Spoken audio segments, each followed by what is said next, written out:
Yang ji jimbur zirdan nimi zhang zonen hunum jimbur nga gyata bakar tarngan zanto shirmar to. Tumba dirje jan la ki sham tsar mechan rawar seringi zhang kamsa jagar tukji shan la yi larma. Jime panzo jala sara de gongje topan pawar shinji lo, gongje topan pawar shinji lo, gongje topan pawar shinji. The Dharma, infinitely profound and subtle, is rarely encountered in eons. Now we can hear and follow it. May we realize the Tathagata's meaning. In order to liberate all sentient beings, please generate bodhicitta before today's teaching. Today, we will continue our in-depth discussion and keep learning of the profound teachings found within the revered the Sutra of Great Liberation. Before we begin, I want to take a moment to mention a couple of important things.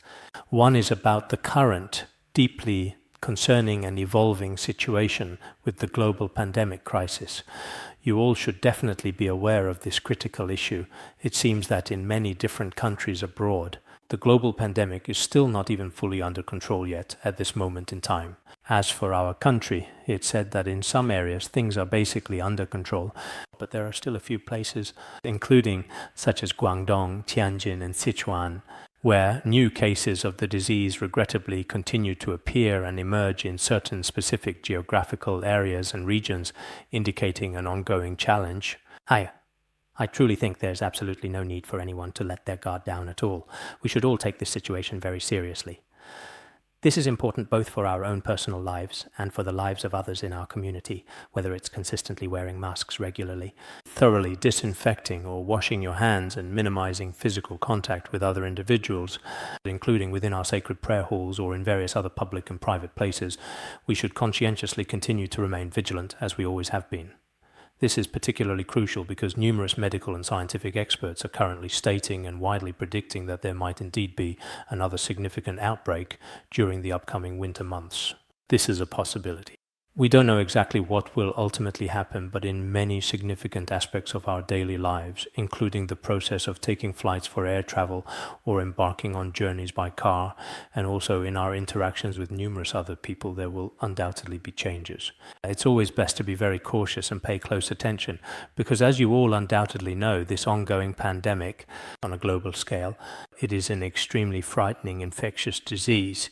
Moreover, this kind of infectious disease spreads through direct contact with people and also through the air, transmitting the pathogen effectively via these routes. Therefore, we should all take personal responsibility for our own lives and for the well-being of others in our community. So it's best to wear masks for the long term and try to go out as little as possible. Our Buddhist Institute has also remained completely closed all this time. Everyone should be well aware of this fact. The primary entrance and all surrounding access roads are meticulously and strictly controlled. As for the interior of the sacred prayer hall, I also sincerely hope it is indeed best for those individuals coming from bustling city areas to observe certain protocols and show due reverence. Whether you're here for tourism or any other reason, there's absolutely no real need to interact with the monastics at all. Including myself, I have always consistently refrained from receiving any guests or making any direct contact whatsoever. This is still very much the case even now. Perhaps you might feel that this isn't entirely necessary, that we're being overly cautious, but in the face of an infectious disease, there's really no such thing as being a hero or being truly invincible. There's nothing to boast about at all.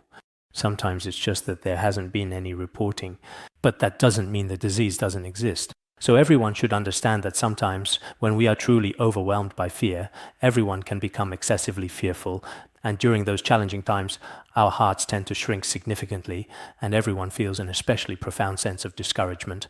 Occasionally, everyone might also become far too lax and complacent in their approach to things. Often, when people are quite careless, a significant number of problems can arise. So I'd like to take this opportunity to truly remind everyone regarding the current situation that many people might actually feel that there's really nothing to worry about indeed. But it's precisely at times like this that we need to be even more cautious. This is absolutely necessary. Let's move on to the main scripture passage for today's study. We're now actively discussing the very profound Sutra of Great Liberation today. Yesterday afternoon, I also gave everyone a detailed and comprehensive introduction to it. This particular sacred sutra is truly, truly extraordinary. I also strongly encourage those who are karmically connected.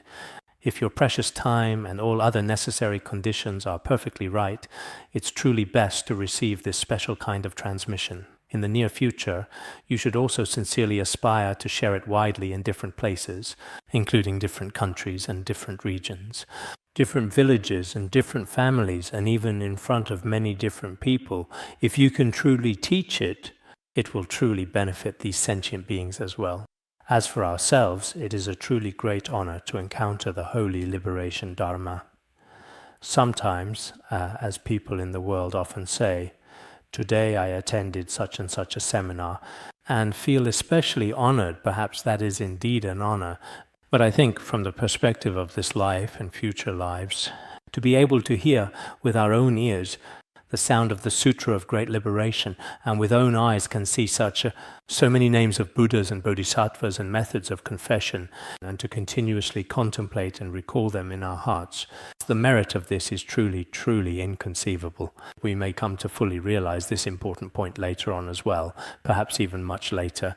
Everyone should also remember this very important point well and keep it in mind, and with a genuine sense of joy and happiness, with a genuine sense of rarity, and with a deep, sincere yearning, actively and wholeheartedly seek the precious, profound Dharma. This attitude in seeking the Dharma is truly and genuinely essential for our understanding, because all worldly phenomena naturally arise from specific causes and conditions, and as for these particular causes and conditions, the specific kind of sincere aspiration you make ultimately determines the exact kind of meaningful result you obtain.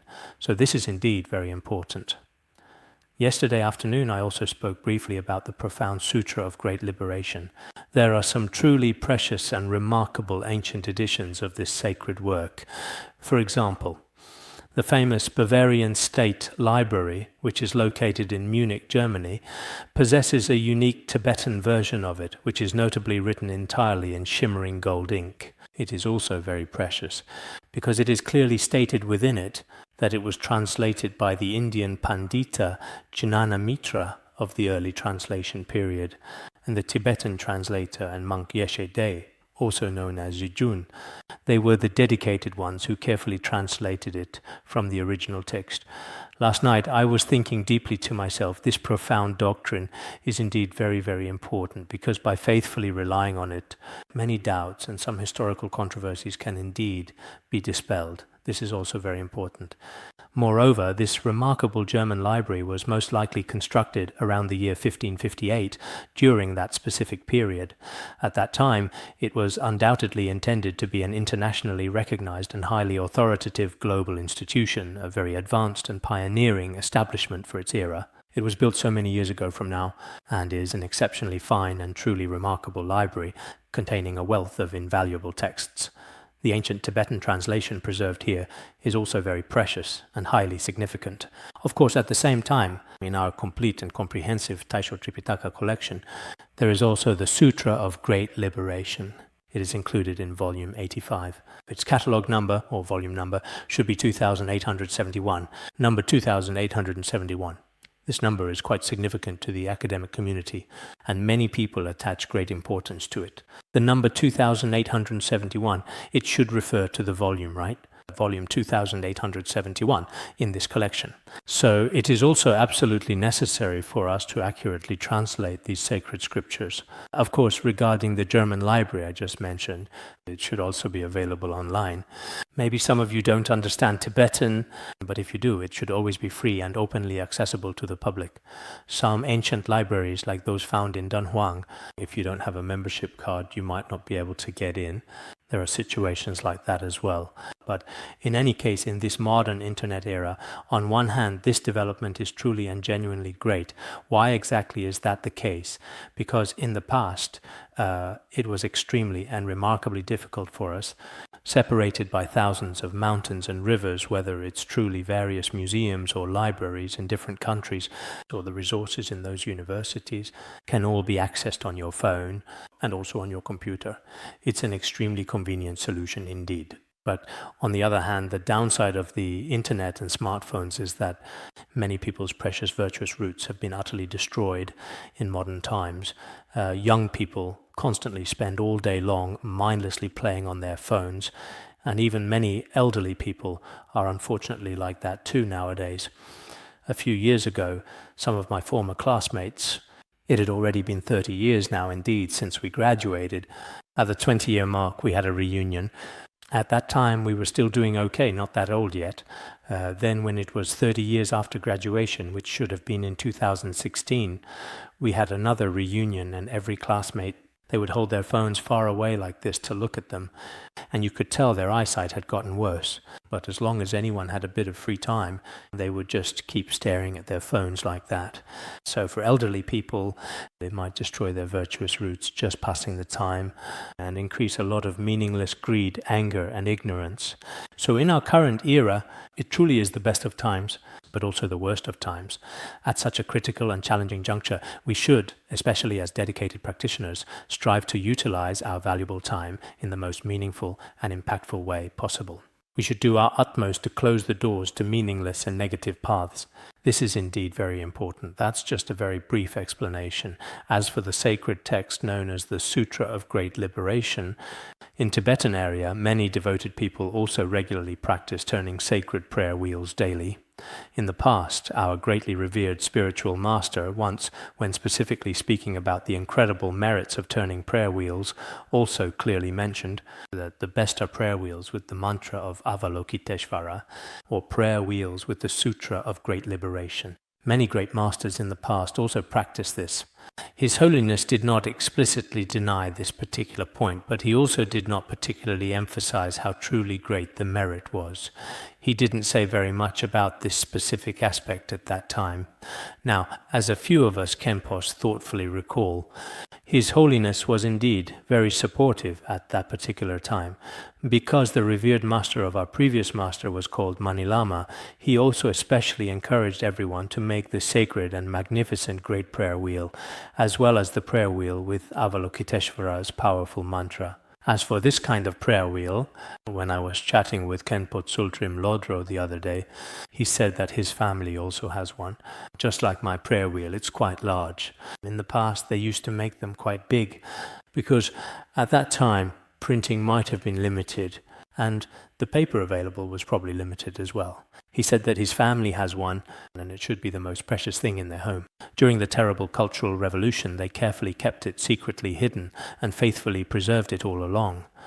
Once, someone curious from the nearby village accidentally saw it. After that unfortunate person saw it, their entire family was often very uneasy, wondering if he would report it to the authorities. They were always very worried, very anxious, but that person turned out to be all right, and never reported them to anyone, never told on them at all, not a single word. Later on, after things had finally relaxed a little bit more all the way up to this very present moment, I then carefully asked, "So, where exactly is it now?" He said, "It should be at my younger brother's house." He's not entirely sure now, but he thinks they still have it, probably at his brother's place, because he has several younger brothers, so it should logically be at one of his brother's homes. Back then, perhaps in the culturally rich region of Tibetan area, many families' most treasured and significant heirlooms might have been important items like sacred prayer wheels or revered Buddha statues. So, from observations within certain individual families, and through studying their particular and unique ways of practice and living, we also discovered that the Sutra of Great Liberation is indeed held in extremely high regard and reverence throughout Tibetan area, signifying its profound spiritual importance and widespread influence among the people. As for the Han region, as I had just mentioned to you all previously yesterday, even among the Dunhuang manuscripts, in the surviving fragments, we can clearly see that from around the early 6th century AD, continuously up to right now, there have indeed always been some very special places that deeply value it, but not as universally as in Tibetan area, where people from all walks of life place great importance on it. Perhaps such a situation doesn't exist elsewhere. In any case, regarding the Great Liberation Sutra, most of you should be easily able to understand it. If you simply can't understand, then just really think to yourself, no matter what, for this 1 hour, I will really endeavor my very best not to doze off or play around with my phone at all. As for wandering thoughts, there's no way to control them. If your mind starts to wander, you can think about anything you want. Even if I tell you not to think, you still can't control it. It's not just me, even you can't control it yourself. Our discursive thoughts are indeed truly really frightening and quite unsettling. I believe that in everyone's ears, actually. The profoundly authentic, true ancient words and the incredibly powerful Vajra phrases of this most sacred sutra are currently being reverently recited daily. This should be very meaningful and profound. Next, let us continue our journey in the ancient and magnificent city of Rajagriha, a place of great spiritual significance. There were an impressive 80,000 bhikshus who were fully ordained Buddhist monks, residing and practicing their spiritual disciplines, and 36,000 bodhisattvas as well, indeed. All 36,000 bodhisattvas possess truly immense merit and virtue, indeed, with all kinds of virtues.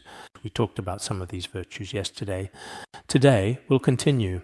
After finishing yesterday's insightful discussion, today it is profoundly said their virtues are as lofty and magnificent as Mount Sumeru.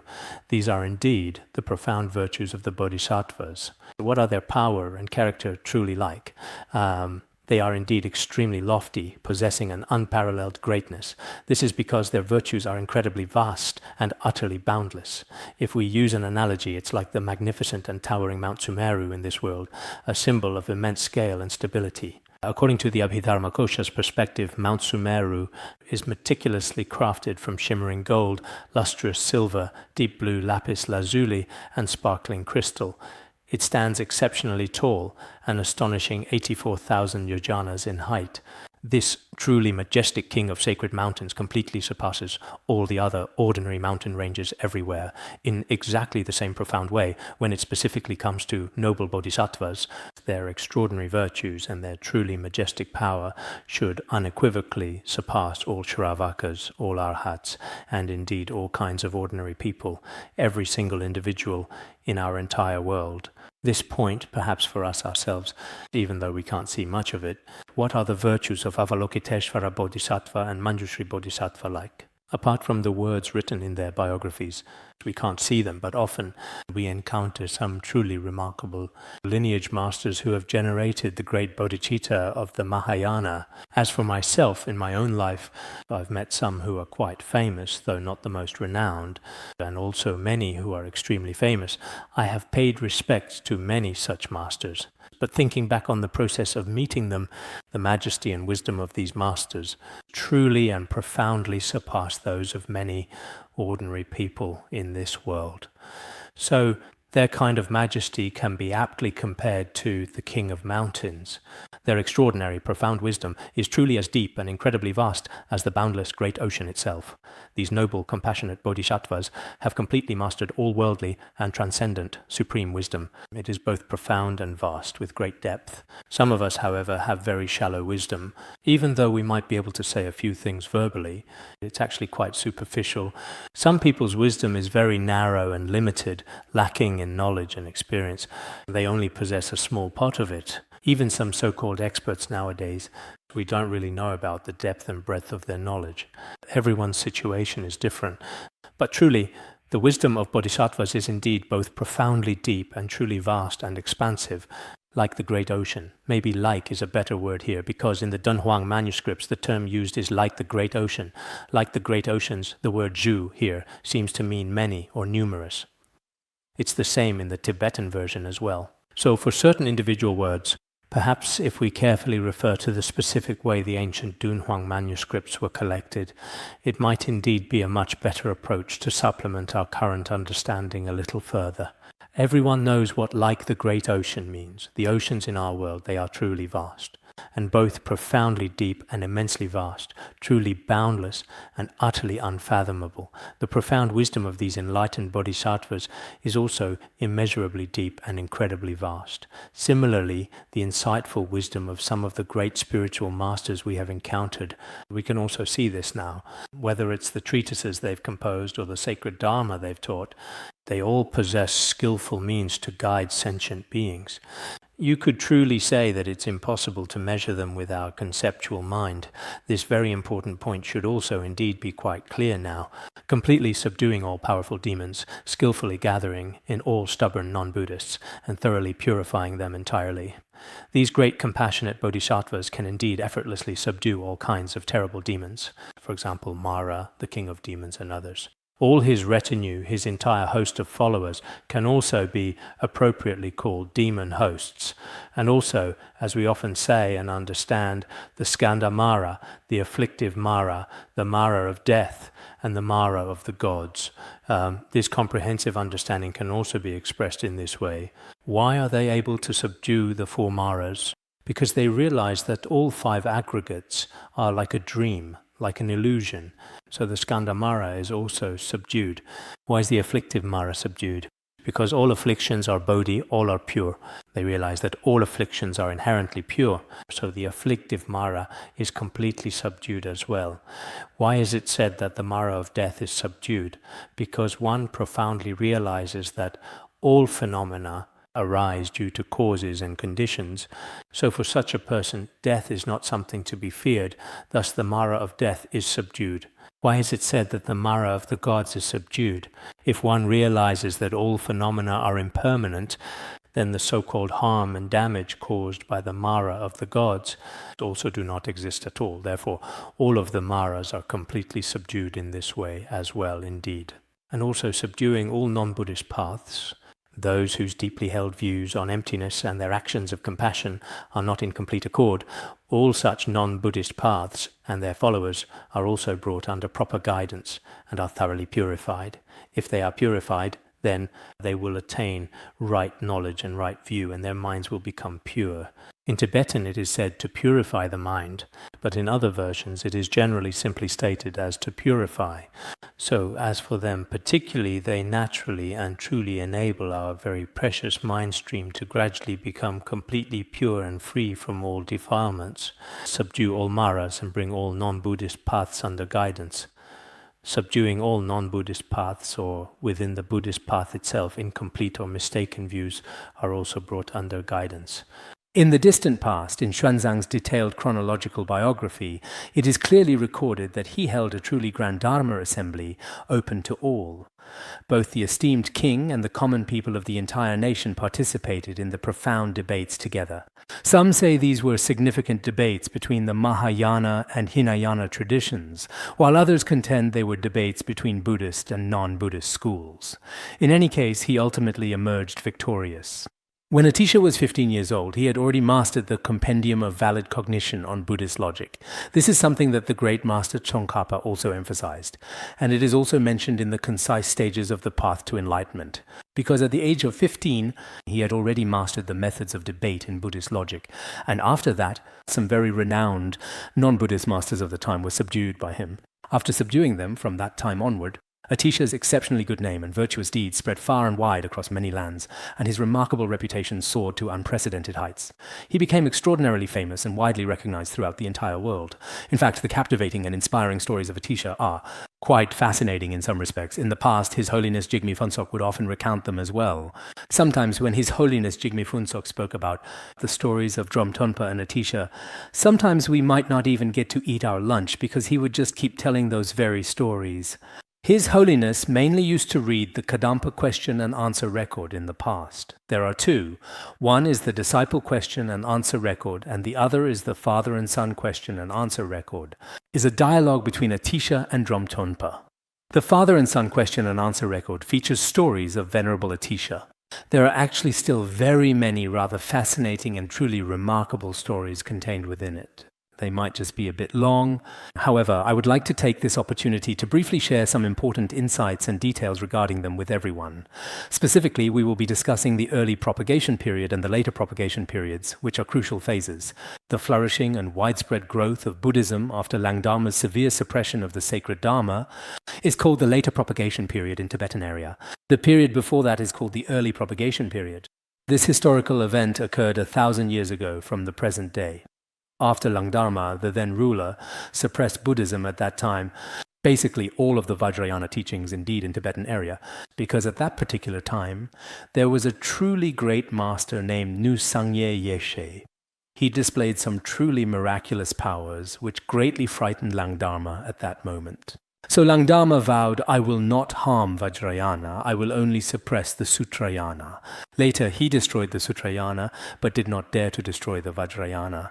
After Langdharma briefly suppressed the religion of Buddhism for a period, his two sons, I've forgotten some of the historical details, came to power. When they ruled, it was not like before in Tibetan area, when there was a single king ruling the land. Later, part of the region, such as Ali, came under the rule of one of them. Another significant part, it seems, like the extensive Kham area, was indeed ruled by the other. So in essence, the whole of Tibetan area became somewhat disunited and severely fragmented, no longer a unified entity. At that critical time, in the Ali region, it was Jihui Guang who rose to power and became the reigning king. However, during that particular historical period, the entire region of Tibetan area was experiencing a rather chaotic and unstable situation.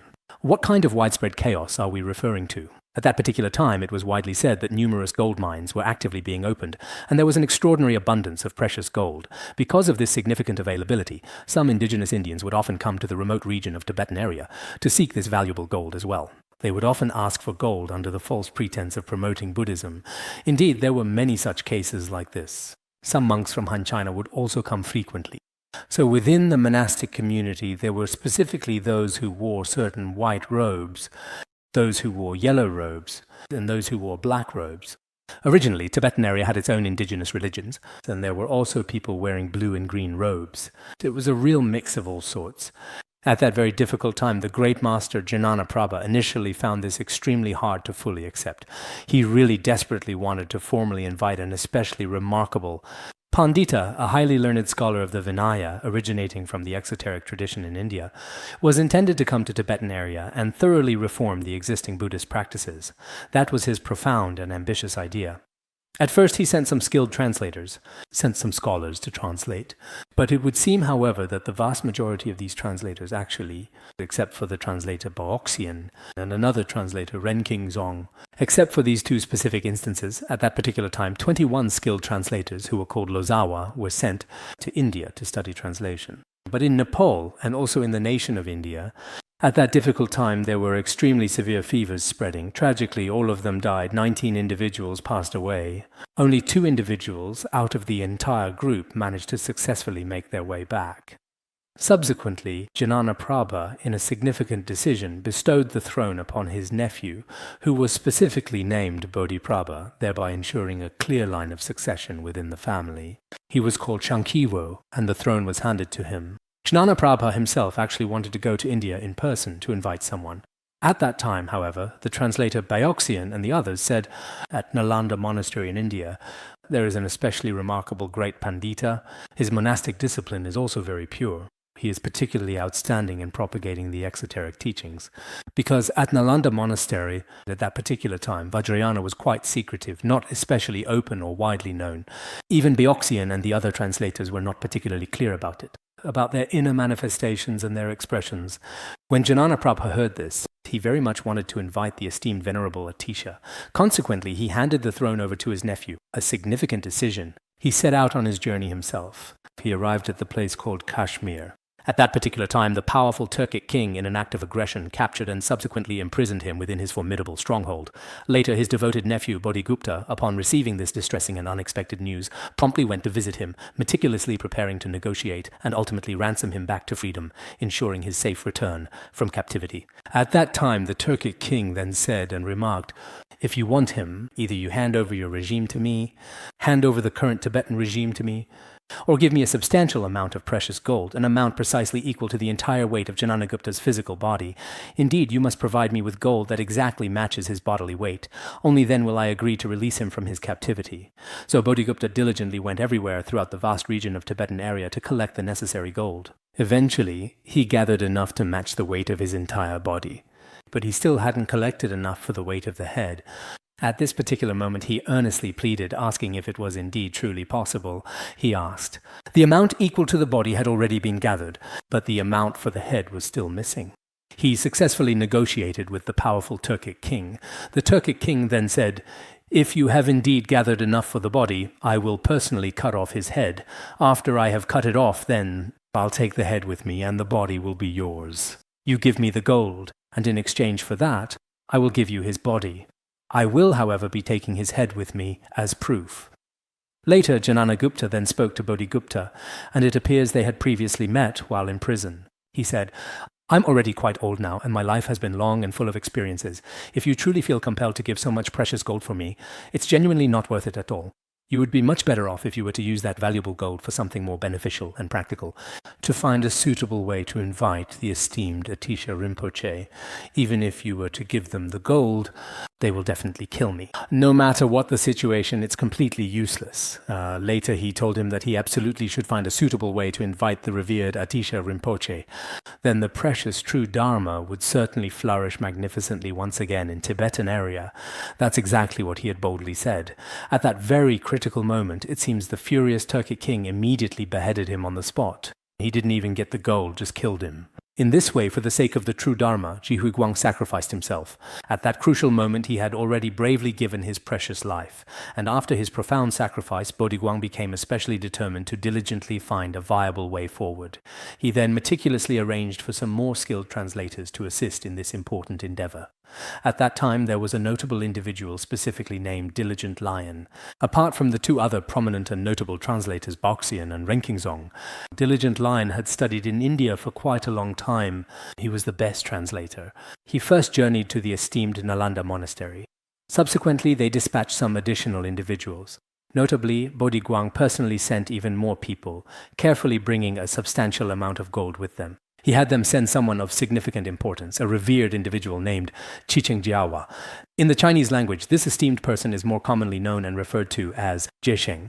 Jiesheng, along with several other accompanying individuals, was specifically dispatched to the renowned and historically significant Nalanda monastery, which is located in the ancient and culturally rich land of India.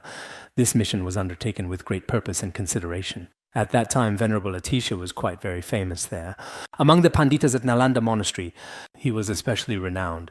He was in charge of teaching and giving Dharma talks at Nalanda Monastery. He was also responsible for their administration, acting as the steward. He served both as the steward and as a Kenpo, abbot. He even successfully managed many of the numerous buildings and structures. It is said that around his waist, there were really many ancient keys to different mysterious doors hanging there securely. The great Venerable Atisha was also extraordinarily tall. He had an especially dignified and incredibly majestic appearance. After they all finally arrived there, Jingjin Shizi, Diligent Lion, continued to study there. But Jingjin Shizi told them, "Right now it might be best if you don't say anything about us coming to invite Venerable Atisha. If you were to mention inviting the Venerable Atisha, your valuable gold might very well get stolen. You truly never know. The people of India already hold certain opinions about Tibetans, you see, so there are some difficulties. But later, they stayed there for a long time and never had an opportunity." Then, on one particular occasion, they simply did not listen to Jingjin Shizi whatsoever and went to speak directly to Venerable Atisha. They said, "Our king bravely sacrificed himself for you at that time. Would you be willing to come to Tibetan area to spread the sacred Dharma?" At that time, Venerable Atisha's tone was rather firm. He said, "When people journey to Tibetan area, there are distinctly two kinds of individuals who undertake this significant pilgrimage. One kind is those who possess a deep affection for gold, often seeking its material value and historical significance. Those who actually love gold and money, well, maybe at that time, just like right now when we go to the Han regions, there are probably very similar situations, aren't there indeed? I wonder. Some people are just after money, and some people genuinely want to benefit sentient beings." He said that there are two kinds of people who can go to Tibetan area. One is those who love gold. But as for gold, before I became a monk, I was a prince of the ancient and noble land of Bengal. I do not seek any earthly gold or material wealth whatsoever. The other kind of person is someone who sees Tibetan area as a remote land for the Dharma, a place of great darkness, and wants to spread the Dharma there. But to spread the Dharma, I currently do not have the time or energy. My respected teachers also do not readily grant their permission for this, so I will certainly not be going. That was his firm answer at that specific moment. Then, the Diligent Lion also thoughtfully stated, "Didn't I already tell you? Right now the timing is definitely not right. You shouldn't say that. It's best for you to come now as seekers of the Dharma, as students. Stay here for a while for the time being. Actually, it seems that a few people came and went in between. I've forgotten, but there were some among them. They went to make their requests again repeatedly and came back once more, just as before. Subsequently, after a significant amount of additional time had passed, didn't the revered Atisha ultimately expel Mejba? It was because Mejba had the intention to offer alcohol as a libation to the deity Vajrayogini, a practice considered inappropriate. So he had some bottles of alcohol in his dormitory room. A novice monk discovered this. After discovering it, he reported it to Atisha. He said that some of the bhikshus actually indeed had alcohol in their dormitory and were probably drinking it. Atisha did not conduct a detailed investigation. In the midst of a truly particularly dignified and highly respected monastic community, he criticized very harshly. He said, "Now, some of us have been drinking alcohol, and that no matter what, this kind of behavior must result in expulsion." He spoke very sternly indeed. At that particular time, Mejba said, "Perhaps you are talking about me, are you not? Although the alcohol was not for my own drinking, but since you put it this way, then I have absolutely no other choice but to leave.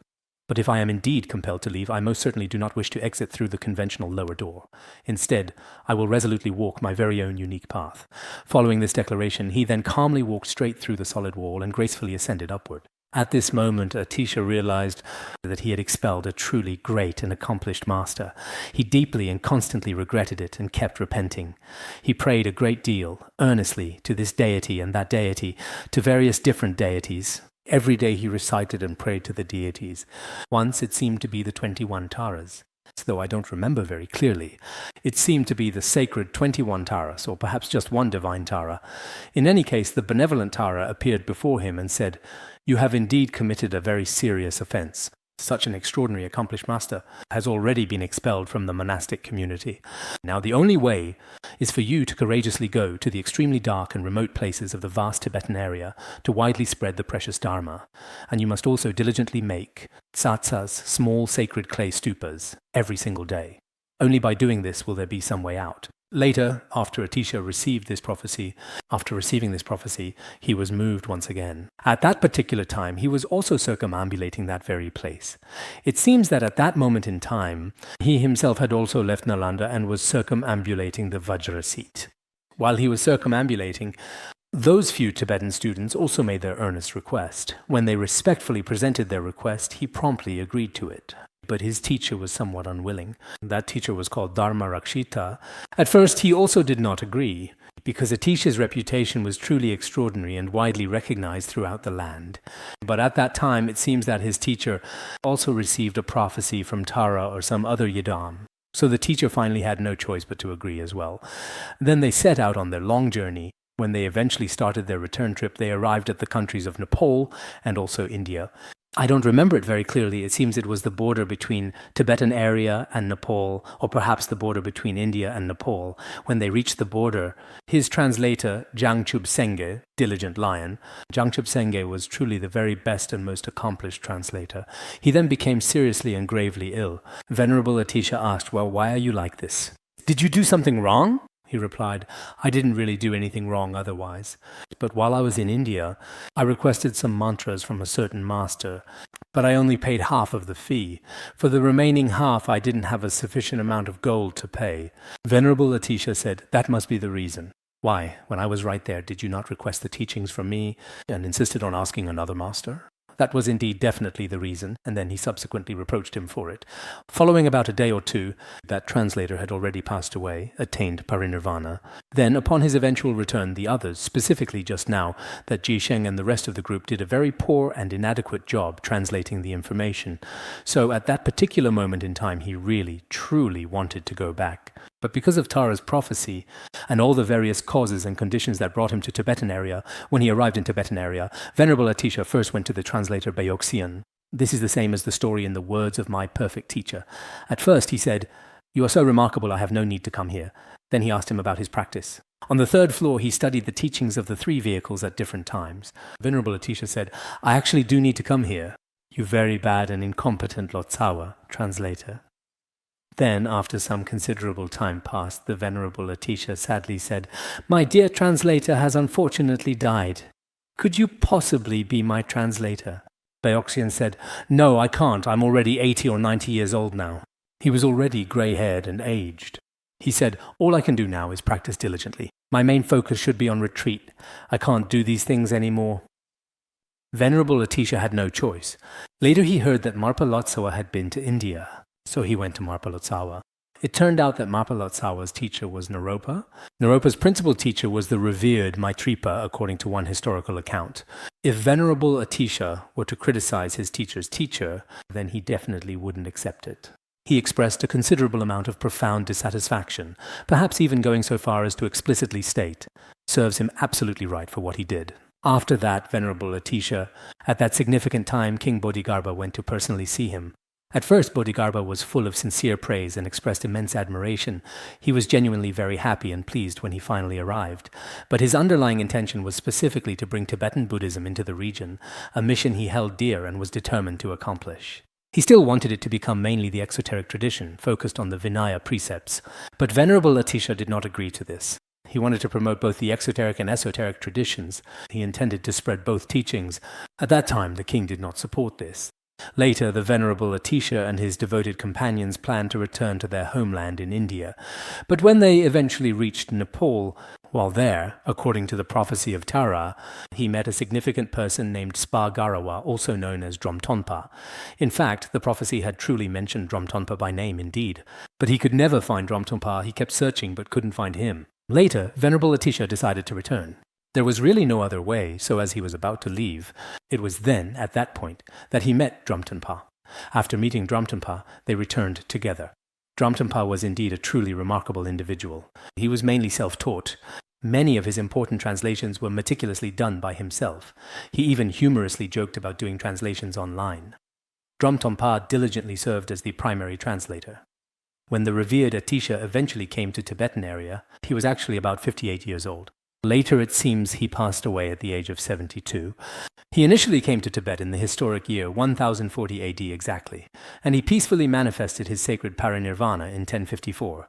Later on, Venerable Atisha himself also mainly relied on his The Lamp for the Path to Enlightenment. The first part is about the exoteric teachings, and the latter part is about the esoteric teachings. We have also carefully translated it completely before then. Later on, both the profound exoteric and secret esoteric teachings were actively promoted together everywhere. For example, the highly venerated later Master Tsongkhapa. For the exoteric teachings, he composed the stages of the path to enlightenment. For the esoteric teachings, he composed the stages of the path of Tantra. Throughout vast Tibetan area, the profound teachings of Atisha's Kadampa tradition truly flourished. It was precisely because of this profound reason that Buddhism experienced a widespread revival during the later dissemination period, truly flourishing once again. But looking at his entire, such a truly remarkable individual, he would often engage in deep and meaningful conversations with Tara, speaking with her as if she were another living, breathing person right there with him. Such an extraordinary master. In terms of outward appearances during his entire lifetime, some of his controversial actions might have inevitably brought about a lot of serious trouble. Later on, when he finally arrived in the remote Tibetan area, there were also some truly unimaginable events that unexpectedly occurred. Looking at the historical context of that particular time, perhaps when Buddhism first truly came to Tibetan area, just like we discussed the other day, it might have been quite similar to when Bodhidharma initially came to China. Even the powerful Chinese emperor at that particular historical time, at first, could not readily accept it. So, in virtually any given place or historical period, sometimes the ruling authorities might be very supportive of Buddhism as a whole, while some rulers may only support a particular school within Buddhism, whether it's the Sutra or Tantra tradition. If they receive the ruler's support, then for a significant period of time, the teachings can truly flourish and thrive. But once that support is gone, the initial spread of these teachings may not have been very extensive. Of course, when the revered Master Atisha subsequently arrived, he truly brought to all of Tibetan area an unprecedented and remarkable flourishing of the profound bodhicitta teachings. This was also because, under his teacher in Vikramashila, he truly generated bodhicitta. For this reason, the power of a bodhisattva, even if it is just one person, he still can indeed truly radiate throughout the entire world. So here we are also profoundly talking about embracing all non-Buddhist paths, embracing all other sentient beings, and actively helping their minds to become truly pure. This is a practice just like the revered Master Atisha, for example, diligently demonstrated throughout his life. If you look at his appearance, he looked just like an ordinary person, but in reality, he was truly a bodhisattva who had attained realization. However, in terms of outward appearance, it seemed as if his life was almost the same as ours, though he had some different experiences. This is something we should also indeed recognize. After we give rise to bodhicitta, after we start learning Buddhism, it may not go smoothly for everyone. If everything were to go smoothly, then someone like Atisha, for example, should be considered a truly great person of his era, an extraordinarily remarkable and truly exceptional individual. Even now, more than 1,000 long years later, in the hearts of absolutely everyone, he is still highly and profoundly praised, and this kind of deep reverence is not truly inspired by his empty and hollow reputation, but rather by his very profound and insightful instructions, which have been passed down from generation to generation, including us now. When we pray to omniscient masters like Longchenpa, Jetsongkhapa, and Atisha, at those times, each of us, deep down in our hearts, truly felt, receives different kinds of wisdom and compassion. This too is a kind of the power of the bodhisattvas, a tremendous power of their profound wisdom and compassion. We can all certainly think of it this way. Now, moving on to the next important point, endowed with all powers, unobstructed liberation. As for the bodhisattva, in fact, he possesses all kinds of profound powers of wisdom and compassion, and the immense power to liberate all sentient beings. In our worldly experience, sometimes when it comes to creating negative karma, we may actually have a lot of strength. But when it truly comes to creating virtue, our strength is very weak. However, these enlightened bodhisattvas possess many positive qualities, including the immense power to guide and benefit sentient beings. Moreover, they attain unobstructed liberation. They themselves achieve liberation from afflictions without any obstacles. But for us to attain liberation, sometimes many adverse conditions arise in our practice, or obstacles appear in our physical health, or even in our surrounding environment, including the necessities of our daily life. There are many such obstacles. But for a truly enlightened bodhisattva, this extraordinary kind of immense spiritual power absolutely cannot be blocked by anything whatsoever. No one can ever stop it completely. Such profound liberation as this is stable and unmoving, with mindfulness, concentration, retention, and eloquence in debate. A bodhisattva's mind always abides in profound peace. He often abides in the unshakable and fundamental equality of the entire Dharma realm, consistently maintaining this state. His right mindfulness, meditative concentration, and retention, all of these elements are truly joyful expressions of eloquence in a lively debate. In other words, he has truly and perfectly perfected the undefiled right mindfulness, deep meditative concentration, and also the unfailing dharani, indeed. At the same time, in the Tibetan text, it is joy in the holy and sacred teachings and possessing remarkable eloquence in debate. It is precisely the same in the original Tibetan text as well. But in actual fact, regarding this joyful eloquence in debate, the Vimalakirti Sutra also explicitly mentions this very point. The mind always abides with unobstructed liberation, mindfulness, concentration, retention, and unceasing eloquence. The Vimalakirti Sutra also contains such descriptions. This means that his mind is truly often unmoved within the Dharma realm, possessing the undefiled virtues of many different mindfulness, concentration, and perfect retention. His 7 kinds of eloquence are without obstruction. The 4 immeasurables, the 6 perfections, and countless skillful means, he is fully endowed with all the meanings of the Dharma. The 4 immeasurables here refers to the 4 means of embracing. In Chinese Buddhism, the 4 immeasurable minds include boundless loving kindness, compassion, joy, and equanimity. Many Chinese Buddhist explanations consistently interpret these as the 4 immeasurable minds. In Tibetan, they are translated as the 6 perfections and the 4 means of embracing. There are also countless skillful means. He is fully endowed with all the meanings of the Dharma. Whether it is the ultimate truth or the conventional truth, all of this profound and vast wisdom and skillful means, none of them are lacking. Everything is fully complete. All virtues are fully perfected. Precisely because he possesses all virtues, in fact, the Buddha's majestic power and virtues are immeasurable, as stated in the Avatamsaka Sutra. The Bodhisattva's virtues are boundless, all practices perfected. Even if countless Buddhas spoke for countless eons, they could not describe them, because the Bodhisattva's virtues are without lack. Whether he has mastered all skillful means or realized true nature of all phenomena, or perfected 6 paramitas and 4 means of attraction, all virtues and practices, he possesses them all completely. Even all the Buddhas cannot fully express them. As we mentioned the other day in the Sutra of Ksitigarbha, even if the Buddha spoke for countless eons, truly an immeasurable span of time about the profound virtues of Ksitigarbha Bodhisattva, he still could not fully exhaust them.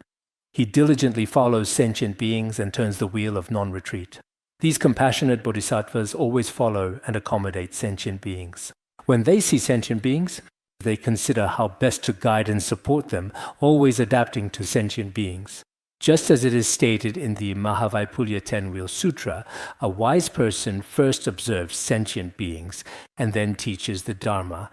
A truly wise person first observes the capacities of sentient beings and then teaches them accordingly. Not one teaches first and then observes the capacities of sentient beings. Some of us seem to first give them an empowerment or first teach them some Dharma, and after some time when conflicts arise, we say, your spiritual capacity is not good.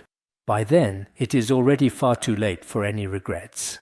Therefore, if we truly want to follow and appropriately accommodate all sentient beings, we should first carefully observe their individual capacities and then gently turn the profound wheel of the non-retreating Dharma. After accommodating sentient beings, we should turn the Dharma wheel. What kind of Dharma wheel should we turn? Actually, when it comes to turning the Dharma wheel, one can turn the Dharma wheel by generating bodhicitta and also by expounding the treasury of Dharma for sentient beings. Therefore, our non-retreating Dharma wheel, as stated in the Avatamsaka Sutra, is to always open and explain the treasury of Dharma for sentient beings so that the seeds of Dharma will not be cut off. The Avatamsaka Sutra also says that the seeds of Dharma, Sangha and Buddha will not be cut off, these three. When the seeds of Dharma are not cut off, we expound Dharma for sentient beings. In this way, the seeds of Dharma will not be cut off. I have mentioned this earlier as well. Although we lack the ability to turn the Dharma wheel like Manjushri or Avalokiteshvara, in discussing bodhicitta in the Abhisamaya Lankara, the first point about generating bodhicitta, what kind of conditions are required for someone to turn the Dharma wheel? There are some differing views on this matter, but what we need to understand is that the Dharma wheel of Shakyamuni Buddha, on one hand we can turn a prayer wheel, which is also a kind of Dharma wheel, but the most important Dharma wheel is the Dharma wheel of the mind, the Dharma wheel of a mind that does not regress. This non-regressing Dharma wheel must, from the perspective of our current times, be used to promote Buddhist education. This is very important. If we do not study and only have faith, it is very easy to regress and fall behind. Therefore, we should actively encourage everyone to listen attentively, reflect deeply, and study more often and diligently. If we listen and reflect more thoroughly, it is not easy to regress or decline. This is indeed the case. No matter what kind of knowledge we study, as long as we put in more effort and spend more time, it will not be easy for us to regress. So if you only attend 1 or 2 classes, that simply won't work. That's why I often say some people say, I want to meet you and make an offering, or should I take a photo with you? These are all very superficial forms of Dharma practice, and they are not very meaningful. What is most fundamental? The Dharma that I teach, if it accords with the sutras and the teachings, I sincerely hope that you can preserve this deeply in your heart. Then you can continue to pass it on to the next generation or to other sentient beings with whom you have a profound karmic connection. In this significant way, the sacred Dharma can truly and enduringly remain in the world. Every single so-called master in the past, their noble aspiration was precisely the same.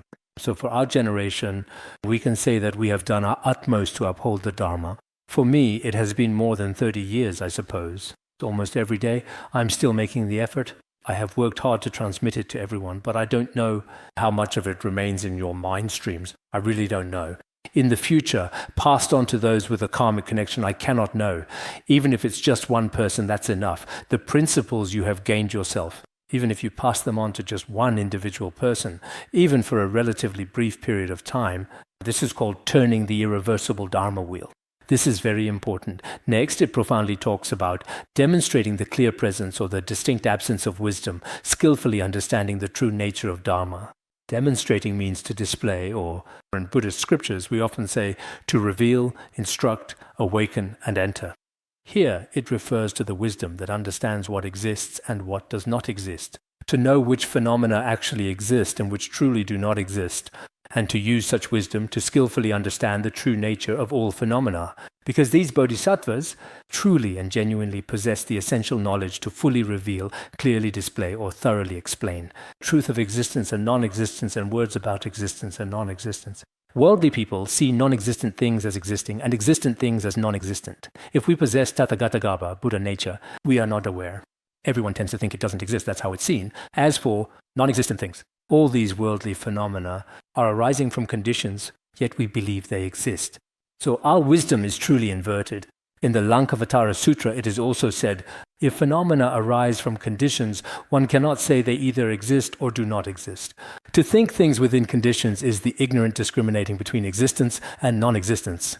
If we believe things within dependent origination, in reality this is the deluded conceptualization of the ignorant, a false imputation.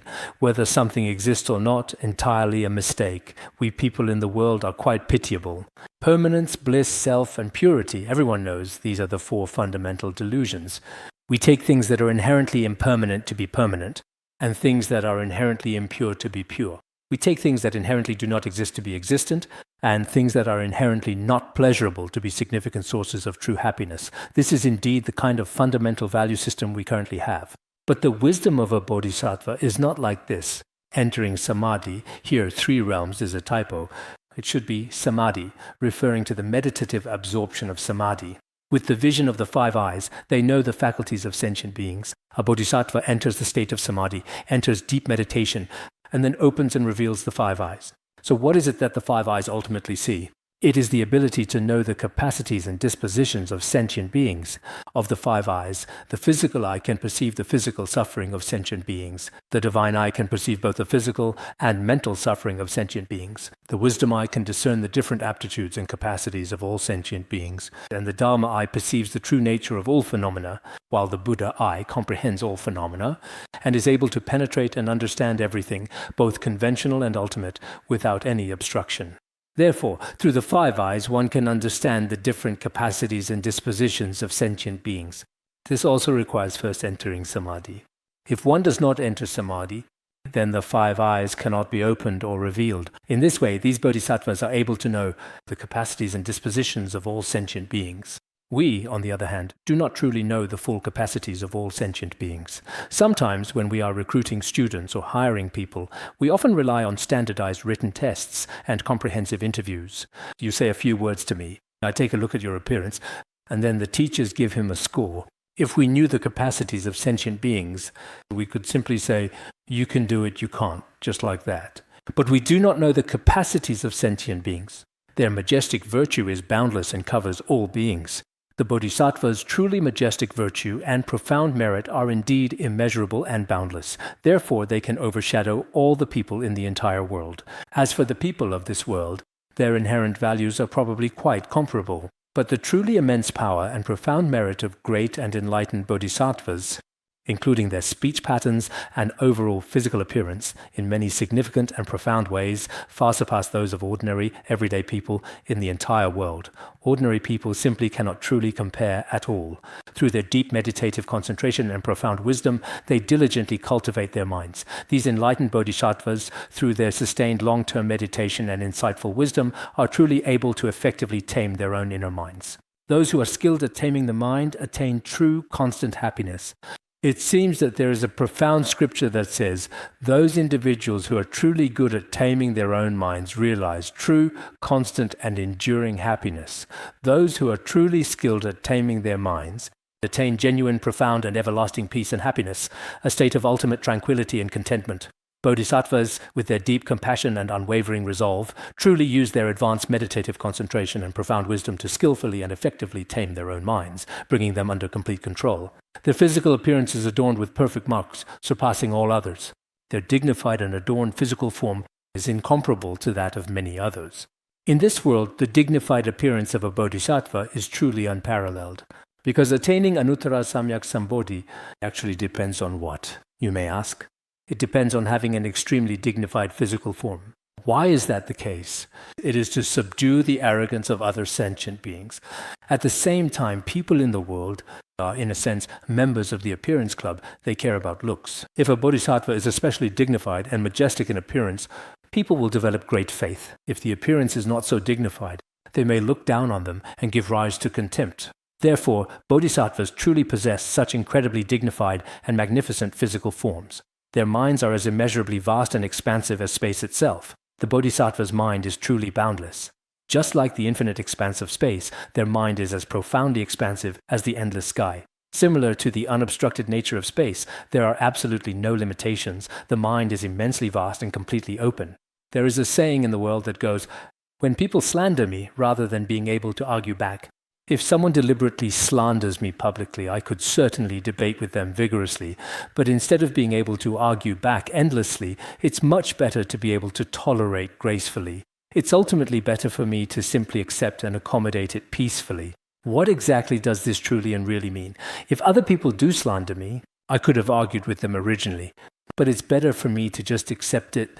Let them slander me if they want to. Let them say whatever they want about me. Actually, this is a very good key point. What are people like nowadays, including what we see online? When people are cursing someone online, when they are slandering someone, that person just always continually keeps responding to them, debating with them. And so this situation often goes back and forth repeatedly, frequently causing a significant amount of unnecessary trouble. So whether it's online or in person, if someone has reasons or no reasons to talk about you, just try your very best to let them say whatever they truly want to express. Of course, our hearts are often very narrow and simply cannot accept it at all. You say one thing, I have to respond with another. In the very end, the entire world tragically turns into a desolate hell. It could end up like that. However, if our hearts are not so constricted and narrow, if our minds are not so confined and cramped, and we are truly capable of being accommodating and understanding in our hearts, if we can genuinely accept and patiently tolerate others and embrace their differences, why is it that for great bodhisattvas, when others slander them, they see it as a kind of praise? When others insult them, they indeed regard it as a method of spiritual practice, because in this way, their world is also very beautiful. So for many of us now, our hearts are often filled with a deep sense of sadness, a pervasive feeling of boredom, and an undeniable restlessness. We might frequently ask ourselves, what exactly is the underlying reason for this? It's because many of the things we ultimately get do not truly match the specific desires we genuinely expect. As a result, it seems we can't achieve our goals and we suffer from unfulfilled desires. Then, all kinds of painful afflictions, deep-seated fears, and persistent worries inevitably arise. So, if our minds truly are, as described in the unsurpassed Great Perfection teachings, able to abide in the inseparable state of luminosity and emptiness, then many of the problems that occur in the world will be like snowflakes melting into the ocean, all transforming into favorable conditions for spiritual practice and the display of the luminous Dharma too. Other than that, you won't spend your days in constant distress, quarrels, or fights, or constantly in conflict with each other. This truly won't happen. So, a lifestyle of an eye for an eye indeed brings significant and profound suffering to oneself and others. If you can relax your own mind even just a little, you will find a sense of inner calm, tranquility, and great peace. It actually brings that same relaxation to others as well. If everyone is especially tense and constrained, then the world around you will also be tightly and inextricably bound by the constricting ropes of attachment. In this way, the world around us may not appear so magnificent, grand, or truly beautiful as it once seemed. That's why we truly so admire the Bodhisattva's mind, as very vast as the sky. The mind itself is also like the sky, vast and open indeed. Within it, there are no obstacles at all. When we observe our own mind with a calm and unmoving attitude, we can completely understand it. But we ordinary beings are truly pitiable because we have not realized this truth. Bodhisattvas, on the other hand, have realized this truth. Precisely because they have truly realized this, even if the very flesh of their bodies is cut off piece by piece, they remain just like wise sages in deep, profound meditation. They feel immense joy and profound contentment in this experience. This is also the difference between us ordinary people and bodhisattvas. But each of us must also diligently strive on the path to enlightenment. Perhaps there are people who have never studied any teachings of the mind before, and everything feels contradictory and confusing to them. But at the very least, we have heard these profound Mahayana teachings with their vast and expansive meaning. Perhaps in theory, we can truly and actually accept them, but in real-world practice, when we encounter suffering and difficulties, it may be a bit difficult at first. But if we gradually relax our anxious minds completely, it will certainly also be tremendously helpful. This is exactly what true cultivation is really about. Is there much more? There's still quite a lot. What should we do next? How about I talk a little bit more then? Originally, I had carefully planned to finish this entire section, but it now seems that's not really necessary. To completely let go of all worldly forms and ultimately attain the profound nature of all phenomena. For a bodhisattva, it means letting go of all manifested forms and appearances in the world. In Tibetan, it refers to manifested forms and appearances. It means colors and shapes that are very beautiful. Sometimes we find something especially attractive. For example, a rainbow looks beautiful, or a certain piece of clothing looks very nice. We are often greatly attracted by its vibrant color, and sometimes it's the distinctive shape. This particular kind of decoration, this unique kind of shape, is also very visually appealing. For example, this kind of clothing, or whatever it may be, whether it's European style, American style, or whatever, it truly looks really good and aesthetically pleasing. For us worldly people, we may be easily tempted by the 5 desires and 6 sense objects of this material world. And then our minds are always fixated on these things, unable to break free. But as for bodhisattvas, they have completely renounced worldly things. They believe that whether it's singing and dancing or beautiful sights, they have no interest in any of these things. So what do they truly enjoy? What is truly wonderful to them?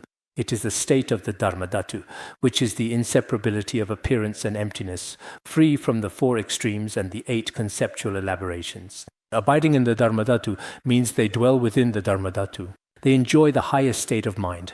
At this time, for example, if a person truly realizes a profound sense of emptiness, even if there are very famous performing troupes or art troupes in front of them singing and dancing, they would still feel that these people must be crazy. I abide in my own mind's nature, and none of this matters to me. I've heard that some devout Buddhists, when their family members insist on taking them to the cinema, they just sit in quiet meditation the whole entire time in the theater, because they truly have no choice but to go into the cinema. But once they're in the cinema, the phenomena of the external world are also something that they absolutely cannot do anything about. While others are watching the movie, they simply start meditating. So, how about we just stop right here for today? Otherwise, it seems like we won't be able to finish the rest.